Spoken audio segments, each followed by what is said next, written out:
kids, it's Coach Liz. I hope you all are well. I'm back here again for you guys. We were thinking that maybe you want to go over some hand wrapping techniques because right now you guys are home and probably not wrapping your hands, right? So we're gonna go over a segment of one way to wrap your hands that I learned a long time ago. There are many other ways to do it. You can always look online or just stick with what you're used to if you know how to. But this is a good way to practice so that when you come here, when we come back, you can do it on your own instead of having your parents do it for you, so it'll be much faster. Okay, so today we are going to wrap our hand. We're gonna do a right hand. So what I'm gonna do is I'm gonna take my hand wrap and the loop. I'm not gonna do it on my thumb. This is the way that I was taught a long time ago. I'm gonna have it go in. And so I'm gonna fold it about 3 times the size of my knuckles, okay? So that's about this size for me.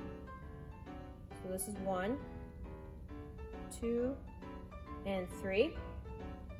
Now I'm going to take it and place it on my knuckles as flat as I can. Use my thumb to hold it as best I can, and the slack is going to be on the outside. So now I'm going to go around my knuckles about 3 times. 1, 2, and 3.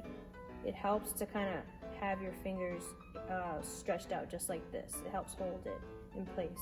Now I'm going to go down to my wrist about 2 times. If you don't have a long hand wraps, go around once. So I'm going to do 2 times because I have smaller wrists. And then I'm going to go to my thumb. So from here, I'm going to go once to my thumb.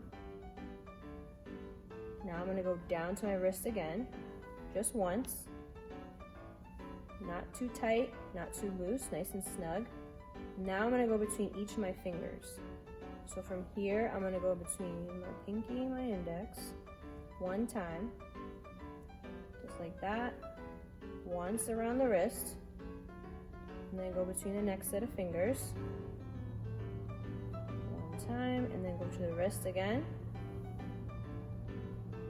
Try to straighten it out every time you go, keep it flat as you can.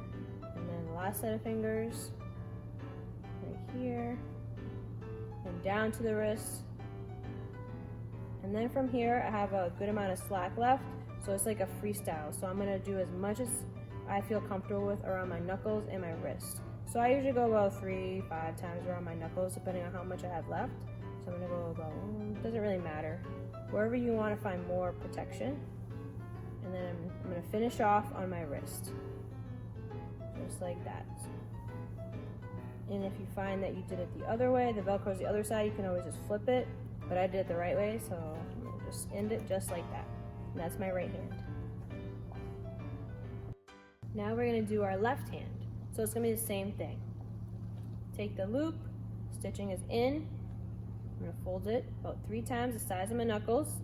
1, 2, 3.